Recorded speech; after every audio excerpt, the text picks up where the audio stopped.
Fala molecada, este é o canal Papo de Malha, eu sou o Bruno Malavolta e vamos conversar um pouco hoje sobre 3 continhos do Bruxo do Cosme Velho, ou Bruxo do Morro do Livramento, Machado de Assis.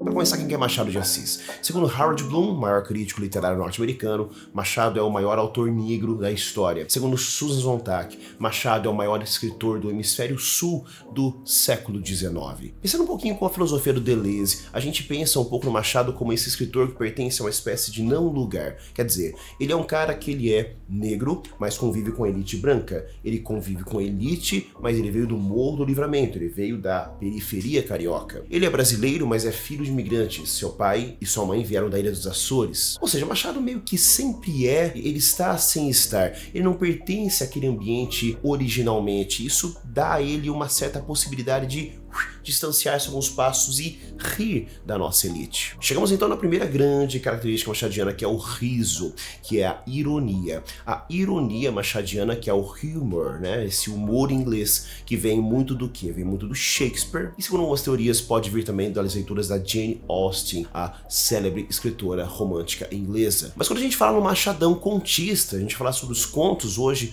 a gente tem que dar uma limpadinha no que a gente sabe sobre o Machado. Porque a gente conhece o Machadão como um cara que privilegia o quê? A conversa com o leitor, a metalinguagem e as digressões, os microcapítulos digressivos, isso lá dos seus romances. E isso não vai acontecer nos contos. O Machadão contista, ele é muito mais convencional. Claro que você vai me dizer que o Machado não pode ser convencional, o Machado é genial. O Machado é mais convencional que ele mesmo, ok? Então ele não é convencional. Acontece que nos contos, o Machado não é tão revolucionário quanto nos romances. E mesmo assim não deixa de ser moderno, já que a estrutura do conto do Machado de Assis é uma estrutura emprestada do Edgar Allan Poe. Edgar Allan Poe, o célebre escritor norte-americano, ave ou demônio que na igreja. Dá uma olhada nessa charge do Adão e dos Garay, veja que máximo. O célebre escritor norte-americano, ele é revolucionário em vários sentidos. Então, quando você pensa numa estrutura tradicional de conto, você pensa aquela coisa meio morna, meio ok, né? Parte de uma normalidade, aí de repente tem uma treta, tem um nó de enredo, aí então resolve a baixa tensão. Quando você pensa no conto do Poe, não é isso, né? Tem alguma coisa que acontece antes, você não sabe direito o que é, aí já tá meio zoado, já começa zoado. Aí começa a aumentar a tensão, o negócio suportável, a tensão fica insuportável, e de repente, na última linha, ele resolve. Resolver na última linha. Se é que resolve, às vezes não resolve, tá? Resolve na última linha ou simplesmente nem resolve. Essa é a estrutura do Machado de Assis nos seus contos. A Cartomante, sem spoilers, pule aqui o spoiler, mas que você encontra lá o Vilela matando o Camilo na última linha, ou no conto Causa Secreta, a última linha, né? Aquela explosão de dor moral que foi longa, muito longa, deliciosamente longa. São contos que resolvem na última linha. Então, do ponto de vista formal, é uma Machado mais convencional, digamos assim. Agora, do ponto de vista temático, ele não tem nada de convencional. Machado poderia ser enquadrado como um grande pensador moralista. Calma, eu sei, você tá pensando no moralismo como aquele cara que fala, nossa, mas que saia curta. Ah, mas também, olha a roupa que ela usou. Na hora de abrir as pernas, você não pensou irado, não é mesmo? Não é nesse sentido que eu digo moralista. Eu digo moralista como um grande pensador moralista, assim como Immanuel Kant é um grande pensador moralista, assim como Rousseau. São grandes pensadores moralistas que pensam a moral, que pensam o bem e o mal, que pensam a justiça, a injustiça, o certo e errado, a moral e a ética. Um pensador moralista é alguém que pensa, basicamente, como é que a sociedade articula as suas noções morais, certo? Éticas, morais. Machado é um pensador moralista, sim. Machado é um dos maiores pensadores moralistas brasileiros de todos os tempos, e ele conseguiu fazer um diagnóstico da estrutura escravocrata de nossa sociedade. E nos 3 contos que nós vamos falar hoje, nós vamos pensar um pouquinho sobre isso. Os 2 primeiros tratam sobre questões escravocratas, questões da escravidão. E o outro trata de uma questão pecuniária, que envolve dinheiro. Os 3 falam de dinheiro, tá? Alguns implicitamente, outros explicitamente. 2 falam sobre escravidão e um não fala sobre escravidão. Mas se passa numa sociedade escravocrata, que é a nossa. Então, para começar a pensar esses continhos, a gente precisa primeiro pensar que Machado cria uma estrutura temática, tá? Então, uma estrutura temática dialética em seus contos. É mais ou menos como se Machado fizesse uma oposição entre dois polos, tá? Então vamos pensar dialética, né? Tese e antítese. Tese é o meu ponto A, meu objeto A, antítese, meu objeto B. E eu faço o quê? Eu faço uma oposição dialética. Adorno chama isso de uma comunicação entre extremos. Eu tenho um ponto A que está radicalmente distante de um ponto B e eu forço a aproximação desses dois, a oposição desses dois pontos. Chama-se mímese isso no pensamento hegeliano. Mímese, essa oposição dialética entre dois pontos. A síntese, em tese, é um ponto meio no meio. Mas tira essa síntese, tá? Vamos ficar só com o ponto A e com o ponto B. Vamos pensar que entre duas ideias opostas, uma oposição de duas ideias, nós temos infinitas possibilidades de síntese. Nós temos um tensionamento entre dois conceitos, duas ideias. O Machadão faz isso nos seus contos. Então, no conto Pai contra Mãe, no conto O Caso da Vara, no conto de Escola, que nós vamos conversar hoje, são contos todos que opõem duas situações praticamente idênticas, porém em sinal trocado. No conto Pai contra Mãe, nós temos a linda história de um rapaz chamado Cândido Neves. Cândido Neves, Cândido, bom, tranquilo, puro, né? Provavelmente uma citação indireta do Voltaire, no seu livro Cândido. Cândido Neves é, portanto, o bom Neves, qual a cor de Neves? Branco. Cândido Neves, o bom branco. O bom branco, branco bonzinho, o branco que não é racista, imagina, tenho até amigos negros, ouço somente música de jazz negro, só ouço jazz na minha casa. Nem Chico Buarque eu ouço. Bom, esse bom branco, que é o Cândido Neves, vai se casar com uma linda mocinha que se chama Clara. Clara, branca, Clara. Só que esse Cândido Neves sofre de uma espécie de caipurismo, tá? Ele, na verdade, ele não consegue parar emprego nenhum, porque ele é um vagabundo, tá? Ele é arrogante, ele não consegue aceitar ordens, não consegue respeitar regras, nem respeitar ninguém. Interessante que o primeiro emprego que ele tenta seguir vai ser o emprego de tipógrafo, tá ligado? Tipógrafo, isso aqui é um tipógrafo, ó. Esse cara que mexe com essas letrinhas, né? Que cria esses livros antigos. Ele começa como tipógrafo, mas não dá certo, porque ele vê que demora muito para aprender a compor e, enfim, não dá tanto dinheiro assim. Atenção, temos um ponto autobiográfico aqui. Qual que é o primeiro grande emprego do Machadão? Não sei se é o primeiro, mas o grande emprego do seu início de carreira, tipógrafo. E na tipografia real, se não me engano, ele vai conhecer Manuel Antônio de Almeida, escritor de memórias de um sargento de milícias, que vai ser um cara que vai influenciar muito na carreira, no pensamento machadiano. Muitas coisas do Machado já estão em memórias dos sargentos de milícias, como a ironia, conversa com leitores, capítulos curtos, o humor, os costumes. Tem muita coisa lá. O Machadão foi tipógrafo. É quase como se você estivesse falando assim, ó. Pô, esse cara é um vagabundo, velho. Né? Vagabundo. Eu fui tipógrafo, cara. Nasci na favela, quase, no Morro do Livramento. Eu dei o meu rolê. Fiz os meus bang pra sobreviver, mano. Esse cara não faz porque ele é um vagabundo. Gosto de pensar dessa forma, né? Tem um tom autobiográfico aqui. Bom, e como ele não consegue emprego, ele trabalha informalmente. Ele é tipo um Uber do século XIX. Mas é claro que não tem Uber no século XIX. Então ele vira um capturador de escravos. Oh my God. Como assim? Veja, naquela época existia, veja, né, esses artigos aqui, essas páginas de jornais. Galera, rapidinho, vem pra cá, porque eu acho que vai ser mais fácil te mostrar isso aqui. Eu vou entrar aqui no Google e vou digitar aqui no Google, ó, escravo fugido, certo? Veja que nós temos aqui no Google Imagens exatamente aquilo que o Machado vai descrever pra gente.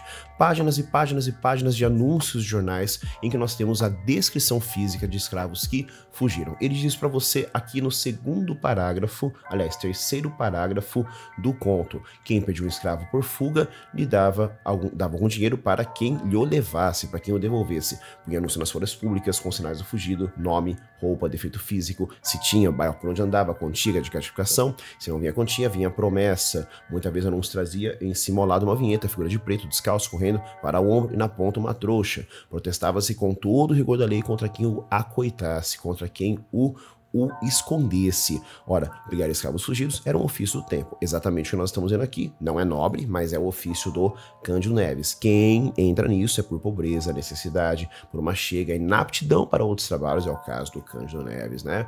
E também, às vezes, interessante, dava um impulso ao homem que se sentia bastante rígido, né? Bastante inflexível para pôr ordem à desordem. Veja que aqui é um tanto quanto questionável, né? Aqui, Cândido Neves é a pessoa quem se liga à história de uma fuga. Atenção mais um detalhe, você que está nesse vídeo, eu estou disponibilizando gratuitamente 2 materiais para vocês. Eu estou disponibilizando este material, que eu poderia estar vendendo, poderia estar roubando, poderia estar matando, mas estou dando de graça, tá?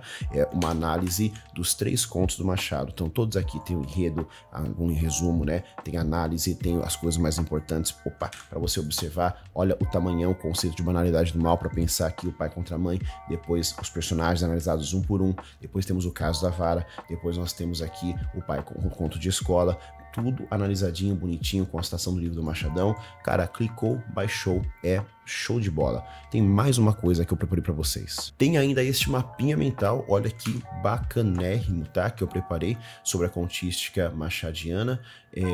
Aqui está o enredo, a influência de Allan Poe, a estrutura dialética e por fim o tema moralista, tudo bem analisadinho. Aqui então, mais geral sobre a contística do Machado, a estrutura do seu conto, e o outro, análise pormenorizada dos contos que nós vamos conversar hoje. Então, é isso, acho que já merece um joinha, já merece que você se inscreva, que você ative o sininho. Então, vamos voltar pro vídeo. Nós tínhamos os capturadores de escravos profissionais, gente que vivia capturando escravos que tinham o quê? Que tinham fugido, tá? Então o pessoal oferecia, né, uma quantia em dinheiro. Machadão explica isso muito bem. E aí a tia da Clara, que é a tia Mônica, ela fala assim, irmãozinho, tu não vai conseguir dinheiro desse jeito aí, né, cara, isso aí não é vida não. A Clara, com quem ele se casa, é outra meio vagabunda. Ela ficava cosendo, né, costurando com a tia, mas mais namorava na janela do que costurava. Se apaixona pelo pior de todos os homens, que é o Cândido Neves. As amigas tentam avisar, mas adianta avisar a mina que o cara é um boy lixo? Não adianta. Quando ela acha que o cara é um boy magia, ela acha que o cara é um boy magia. Enfim, eles se casam e aí a Clara, obviamente, engravida, né? Ela engravida e o que acontece? Acontece que eles não têm dinheiro, né? A tia fala assim, mano, né? Ele fala, hoje come 2, come 3, come 4. Ela fala, come 4, mas come menos, né, mano? Come menos, né, cara? Se liga, ó, com essa graninha sua não vai dar, não vai rolar. Você vai ter que entregar o seu filho para a roda dos enjeitados. A essa época não tinha mais escravos fugidos, né? Não tava encontrando mais um escravo fugido. E aí o que acontece? Ele tá sem grana. Um filho nasce, ele tem que levar o moleque pra roda dos enjeitados. Porque ele tá levando o moleque para a roda dos enjeitados, ele tá andando até devagar assim, né? Fazendo carinho no moleque porque ele não quer entregar. Ele vê a última escrava, uma escrava que sim, tinha aumentado o preço dela pela recompensa, porque não estavam capturando a moça, uma tal de Arminda. A hora que ele vê, ele só olha assim e grita. Aliás, grita não, primeiro ele pega o filho, veja que ele é um cara sem caráter, né? Entrega para um farmacêutico X que ele nem conhece, fala, segura aí, irmão. Ô louco, mano, segura aí, maluco, rapidão. Aí ele vai lá atrás da Arminda, ele fala, Arminda! Grita, veja.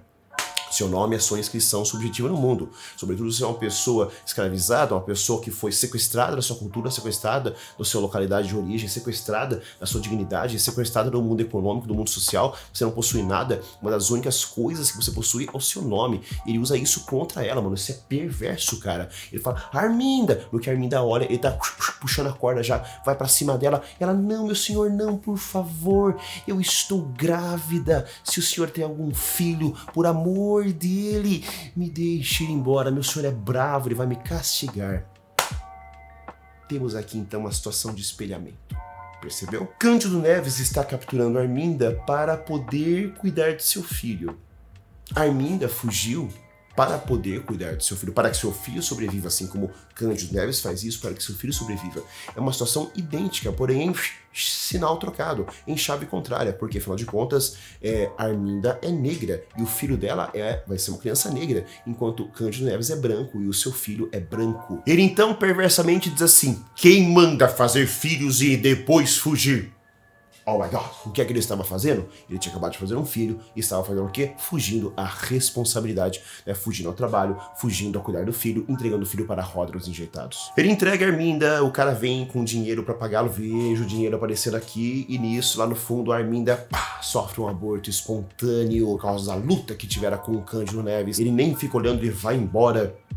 Pega o filho do farmacêutico. Veja bem, a hora que ele chega pra pegar o filho, a hora que ele chega lá, o farmacêutico tá de braços cruzados assim no balcão, ele, cadê meu filho? E aí ele fala, calma, tá lá no fundo. Tá, as mulheres estavam cuidando dele, né? Veja que é um cara sem caráter, né? Como se ele se importasse tanto assim com o filho, como se o filho sumir por 1 minuto é um crime, mas o que ele fazia com a Arminda não era um crime.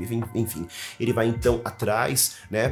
Pega o filho, volta pra casa, e aí quando chega, conta a história, tá todo mundo muito feliz, e a tia Mônica ainda fala duras palavras contra a escrava por causa do aborto.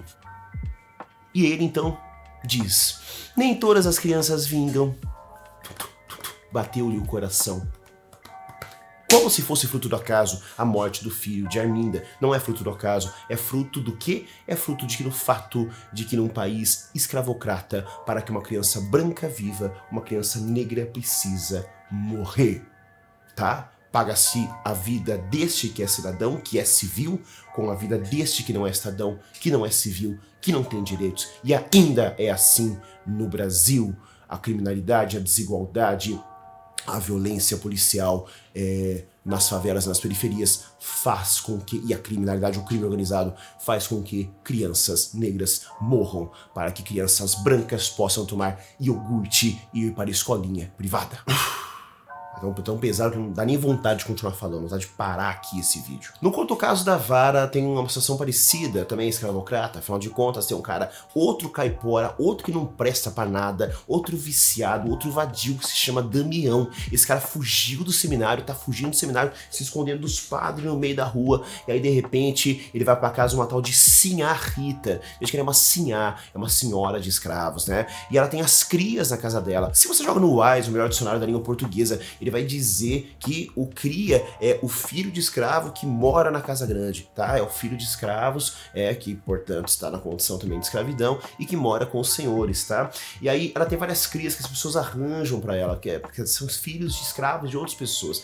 E ela ensina essas crias a costurar os bilros, que são essas lindas rendinhas que toda casa brasileira tem. E aí, enfim, ela ensina, portanto, ela abusa do trabalho infantil dessas crianças e não as remunera, cara. Elas trabalham de graça para produzir riqueza para ela, sim, a Rita, e para as senhoras donas dos pais, senhoras donas, né, cara? É propriedade, escrava é propriedade no século XIX dessas. Aí o Damião chega lá e aí seduz ela, seduz no sentido de que beija a mão. Se ajoelha, por favor, me ajude, convenço meu pai a me tirar o seminário. Então, um jogo de sedução, né, para que ela se sinta uma matriarca, uma mulher importante, uma mulher com poder. Ele vai lá e conta piada para seduzir. E nisso que ele conta piada, uma mocinha que é a Lucrécia, é uma cria de 11 anos de idade. A mina é uma criança, mano. A Lucrécia dá uma risadinha. Porque ela dá uma risadinha, assim a Rita fala: Lucrécia, olha a vara, olha a vara. Quer dizer, ela ia apanhar, porque ela estava o quê? Rindo. Ela começa então a tossir pra dentro. Esse tossir pra dentro pode ser interpretado da seguinte forma. Por um lado, a tosse é uma forma de dizer que ela está presente. É uma forma de fazer sua inscrição subjetiva naquela sala. Por outro lado, ela tosse pra dentro, já que a sua existência é silenciada. Tem um paradoxo, tem uma contradição na existência da Lucrécia, em que ela quer afirmar sua existência, ao mesmo tempo que não pode, né, não deve, até por preservação própria, dizer o tempo todo que está ali. Ela tem que ficar oculta. Ela está sem estar, né? Não lugar. Lembra do Machadão? Não lugar. Vamos lá. A gente vai ter, portanto, uma cena de cotidiano doméstico brasileiro do século XIX. Esse cotidiano doméstico que envolve a presença da escravidão, a presença de pessoas escravizadas, né? Escravos, né, galera? Escravos. Tem uma discussão sobre esse termo. Em geral, usa pessoa em situação de escravidão, mas há pessoas do movimento negro que preferem a palavra escravos, porque escravos diz melhor que aquela era uma situação inescapável. Pessoa em situação de escravidão, é claro que resgata a dignidade da pessoa, mas por outro lado, oculta o fato de que essa é uma condição de casta, digamos assim, né? Inescapável. Já quando dizemos escravo, entende-se aquele que nasce e morre como escravo, que não escapará a essa condição. É uma discussão sobre o termo. É claro que eu não tenho nenhum lugar de fala para falar sobre isso, mas é uma discussão que eu acho pertinente e interessante. Não sei qual é a opinião de vocês, deixe aqui embaixo para que eu saiba. Bom, depois disso então chega um tal de João Carneiro. João Carneiro é um carneirinho, né? Um cordeirinho. Esse João Carneiro obedece essa sim a Rita. E ela fala assim, olha, vai até o pai do Damião e fala pro pai do Damião que ele não tem que ir pro seminário não, moleque não tem vocação pro seminário, não tem vocação pra religião. Aí nisso o João Carneiro fala assim, mas esse menino merece um castigo importunando pessoas desconhecidas, gente estranha. Então assim a Rita fala, imagina, pra que castigar, pra que castigo que nada? De novo temos uma situação de espelhamento. Ela diz que castigará cruelmente a menina Lucrécia, uma menina jovem de 11 anos, uma criança, que está trabalhando para ela gratuitamente e vai ser castigada, enquanto que ele, que é um vadio, que é um caipora, ele não vai ser castigado. Por quê? Porque ele é um homem branco, ele possui um privilégio social. Na verdade, para assim a Rita é motivo de orgulho, né, de vaidade, conseguir interceder para ajudar este menino. E aí, beleza, vai o João Carneiro tentar negociar com o pai dele, não consegue, o pai fica bravo, não vai pro seminário sim, ou então vai pra presa e ganga. Aí assim a Rita fala assim, moleque, avise o João Carneiro que se ele não me conseguir este favor, ele nunca mais vai me ver. Veja aqui, o que é tão importante que ela, assim, a Rita e o João Carneiro se encontram. Será que é por causa do Mr. Catra? Vai rolar o adultério. Eu creio que sim. Acho que tem aqui um jogo sexual, né, velado. No mínimo um jogo de sedução. Aí o moleque tá muito nervoso, ele acaba se acalmando, vem umas amigas assim, a Rita toma chá, ela fala, conta a piada, Damião, conta a piada que você contou. Aí ele conta a piada, mas a expectativa era tanta, eu adoro o micro-realismo do Machadão, né, tanta expectativa pela piada que elas não acham nem muita graça. Aí o menino olha pra Lucrécia, e a Lucrécia não está rindo, tá bem quietinha. O menino, na verdade, tinha chegado à conclusão de que ele apadrinharia a Lucrécia, ou seja, se no final do dia ela tivesse apanhado por causa dele, porque ele estava atrapalhando ela a fazer a sua tarefa, e ele diria, imagina, assim, a Rita, não bata nela. E ele tinha certeza que assim a Rita ia obedecer. Veja, uma sociedade patriarcal, ele exerce poder sobre assim a Rita e ela, consequentemente, sobre o João Carneiro, né? Ele tem uma sociedade de apadrinhamento. Um apadrinha o outro. Isso é uma característica de uma sociedade medieval, uma sociedade atrasada, uma sociedade que não é moderna, que não é republicana, nem mesmo imperial. Ela é uma sociedade feudal mesmo, tá? Mas aí, no final do dia, as moças vão embora e, de fato, a Lucrécia não acabou a tarefa. E aí, cara, assim, a Rita fica grotesca. Ela fala, Damião, passe a vara, a vara! E aí ela tá com o rosto vermelho, os olhos esbugalhados. Machadão aqui nessa imagem dela, toda grotesca, marca o quanto a escravidão é grotesca, né? A escravidão é grotesca na figura da Sinhá, Rita que é grotesca. E aqui nós temos a marcação da imagem, o posicionamento retórico do Machadão contra a escravidão, né, cara? Nós temos aqui um marcador argumentativo, nós temos implicitamente um operador discursivo aqui que diz pra gente que o Machado não concorda com aquilo. Aí o Damião fica assim, meu Deus do céu, eu falei que ia ajudar a menina. E ela, seu moço, senhor, por favor, me ajude. Mas ele pensa, cara, é a minha única chance de conseguir sair do seminário, é aquele maluco de João Carneiro, se eu não ajudo essa velha que eu tô fudido. Ele pega a vara e entrega pra ela. O narrador não diz o quanto Lucrécia apanhou, mas ela apanhou. E pela cara grotesca da Sinhá Rita não foi pouco. O terceiro ponto, conto de escola, um conto que não envolve a questão da escravidão, mas é muito interessante pra gente pensar a questão pecuniária, dinheiro. Afinal de contas, a escravidão é um negócio, né, galera? A escravidão é um negócio que está presente, penetrado profundamente na sociedade brasileira do século XIX, XVIII, XVII e XVI, até do XX. E até do 21. Mas no conto de escola nós temos esse menino que chama-se Pilar, né? Pilar é um nome fantástico, porque um pilar é uma coisa muito rígida, que não possui meios de vergar, né? De ficar maleável. Um pilar, ou ele está de pé, ou ele quebra, ou ele cede, perfeito? Então tem a ver com fibra moral. Este é um conto que envolve o tema da fibra moral que você tem que ter para sobreviver, para resistir às tentações do mundo, digamos assim, ao mal do mundo, à imoralidade do mundo. Esse menino Pilar tá assim, nossa, será que eu vou no morro ou no campo? Vou brincar onde? Já sei, vou pra escola. Veja que a decisão já é torpe, né? Ele vai pra escola, chegando lá, tem o professor Policarpo, né? Sabe que esse osso chama metacarpo, né? Então Policarpo quer dizer que o professor Policarpo tem mãos muito grandes. As mãos representam o controle, né? Mão é controle, então é racionalidade. As mãos são uma extensão da razão. As mãos nos permitem a manipulação de objetos finos, a escrita, por exemplo. Quando você pensa no Davi do Michelangelo, as mãos dele são muito grandes, né? E a cabeça também representando a racionalidade do homem ocidental. O professor Policarpo é um professor positivista, é um professor antiquado, é um professor, né, velho. Carpo também significa fruto, então Policarpo pode significar professor muitos frutos. Dentro da ironia machadiana, isso é irônico, é claro, esse professor antigo que representa o império, o Brasil império, o arcaísmo, o medievalismo da educação brasileira, que sempre foi tratada como secundária pela família real, pela coroa portuguesa. Esse professor não vai produzir frutos nenhum. E tanto não produz mesmo que o seu filho, Raimundo, é um burro e não consegue aprender a merda da lição.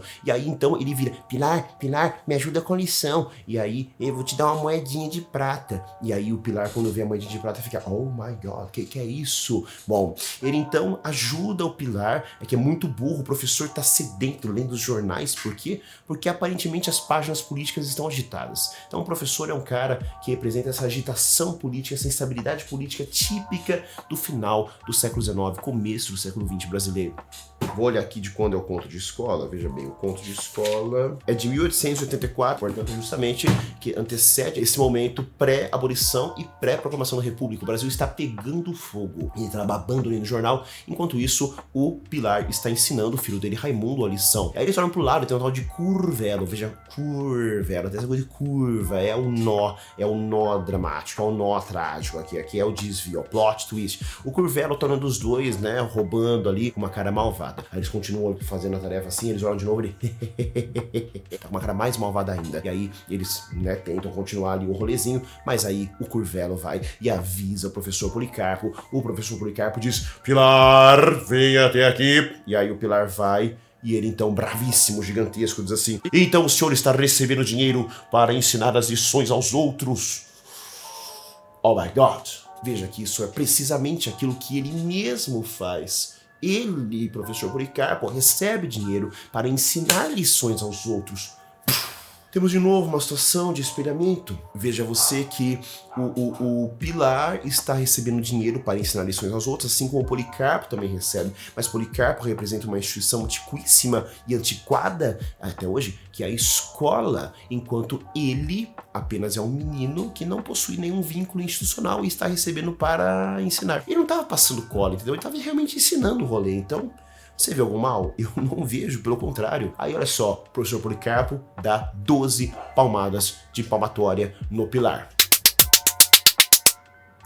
Com as mãos vermelhas, Pilar vai embora. Chegando em casa, a mãe fala: filho, o que aconteceu?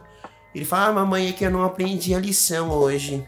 Veja que num país atrasado e escravocrata, ser burro é mais tolerável do que ganhar dinheiro com o próprio trabalho. Em um país escravocrata, nós não valorizamos o trabalho, ninguém recebe por trabalho. Então o cara compra 25 mil reais em piso e não quer pagar R$1.000 para o maluco instalar adequadamente o piso dele, porque não se paga trabalho em um país com mentalidade escravocrata, ok? O moleque fala que não aprendeu a lição, fala que é burro, porque isso é mais é mais meritório de prêmio do que ele tenha ensinado a lição ao moleque em troca de dinheiro. O estudo não vale a pena nesse país. Isso está em Brás Cubas. São 2 páginas, acho, que ele usa para contar o tempo do estudo dele, Brás Cubas, em Coimbra, lá em Portugal, só porque a elite nossa despreza o estudo.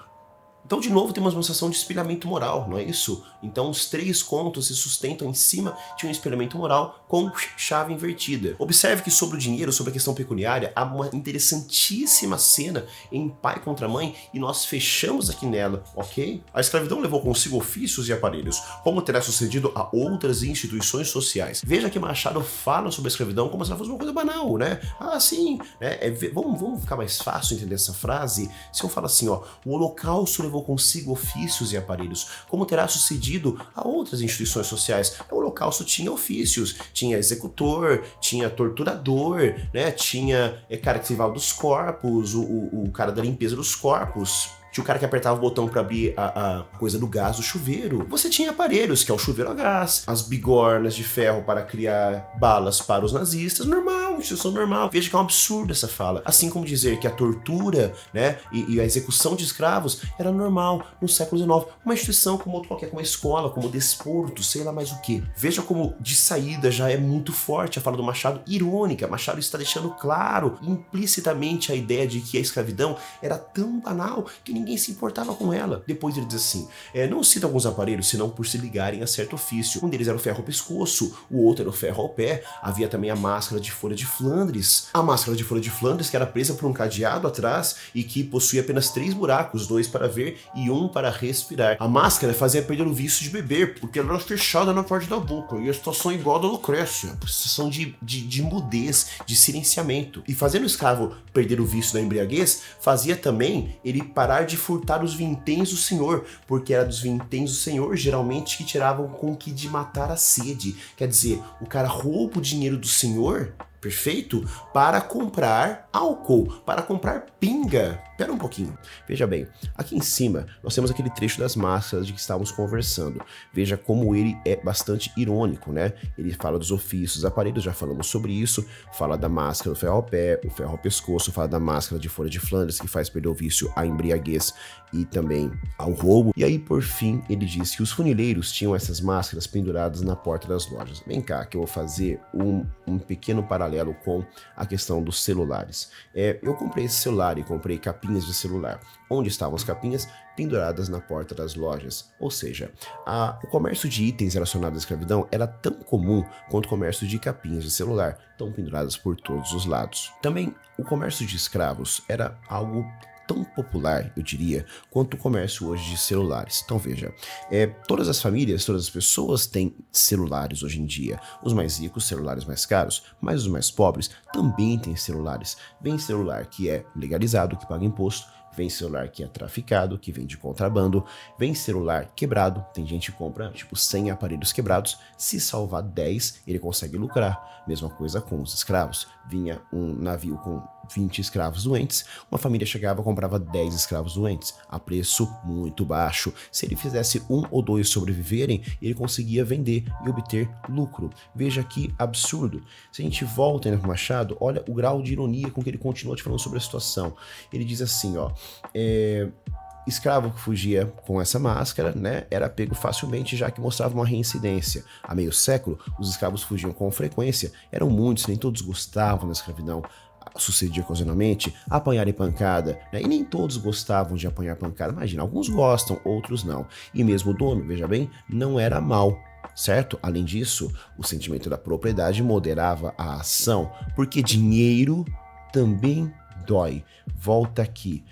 Quando eu montei meu computador, que está aqui na minha frente, aquele PCzão do fundo do vídeo, eu tinha um mouse de R$35. Quando eu perdia no Counter-Strike, eu sempre jogava meu mouse na parede. Quando eu comprei esse mouse de R$800, 600, sei lá, eu nunca mais joguei meu mouse na parede. Por que será? Porque dinheiro também dói. Eu não sou nem louco de ficar destruindo a minha propriedade, porque eu não sou burro, certo? Meu gato está miando. A mesma coisa aqui. Quer dizer, se eu bato demais no meu escravo, eu estou danificando não uma pessoa, mas a minha propriedade. Veja o grau de banalidade, né? O grau de perversão. O que é perversão? É a objetificação do outro, a incapacidade de enxergar o outro de forma empática, como ser humano, que o Machado está nos relatando aqui. Outra coisa muito importante para você notar aqui neste conto é o final do primeiro parágrafo. Ele está falando sobre as máscaras, né, da escravidão, e ele diz assim: os funileiros as tinham penduradas à venda na porta das lojas. Mas não cuidemos de máscaras. Como assim? É de máscara mesmo que ele está falando? Claro que não. Então nós temos aqui vários expedientes machadianos. Número 1, conversa com o leitor. Ele está falando com você. A gente, ó, ninguém está aqui para falar de máscara, vamos mudar de assunto. Número 2, conversa sobre o quê? Conversa sobre o próprio andamento do conto. Qual é o nome disso? Metalinguagem. Ele conversa com o leitor sobre o andamento do conto. Ele diz: paremos de falar de máscaras. Tem um certo tom irônico aqui, mas mais do que isso, tem uma metonímia. O que é metonímia? É uma parte para representar o todo. Olha, ele é um sem-teto, ou seja, ele não tem casa. Li todo o Machado, quer dizer, eu li toda a obra escrita de Machado de Assis. Então temos ironia, conversa com o leitor, metalinguagem, metonímia e, por que não, temos um pouco de eufemismo, né? Como se ele estivesse diminuindo a questão da escravidão a uma mera questão do uso de máscaras. Então, para comemorar que faz um ano que não publicava, agora vou publicar o primeiro vídeo depois de um ano, eu vou abrir uma latinha de cerveja. Eu tô sem beber, tá? Então eu não sei se eu bebo, nem sei se pode beber cerveja no YouTube, eu não sei. Eu vou beber um lindo gole de cerveja e de repente... para a polícia na minha casa e diz: ahá, aqui está um senhor Bruno Balavolta, o senhor está recebendo dinheiro para dar lições, o senhor é professor, o senhor está preso e duplamente qualificado, porque além disso, o senhor roubou o dinheiro dos patrões, dos donos de escola para comprar pinga. É delicioso, é genial. Veja de novo uma situação espelhada dialética, uma mímese, uma comunicação entre extremos aqui hegeliana, adorniana. Veja bem, qual é o problema de eu dar aulas, dar meu serviço, receber dinheiro por isso e com esse dinheiro enfiar o dinheiro no rabo, irmão? Foda-se, o dinheiro é meu. Se eu quiser comprar essa merda, essa cerveja, enfiar no meio do rabo, encher meu cu de cerveja, o problema é meu, o dinheiro é meu, eu ganhei trabalhando, eu faço o que eu quero, isso é uma coisa da vida privada.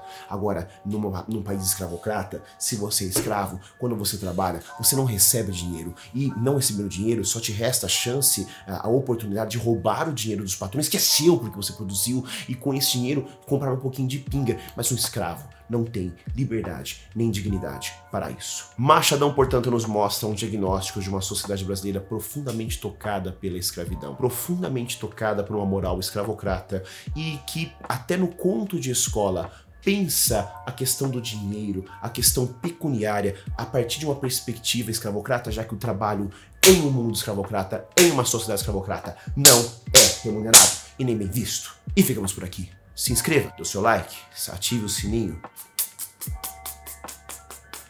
Até a próxima.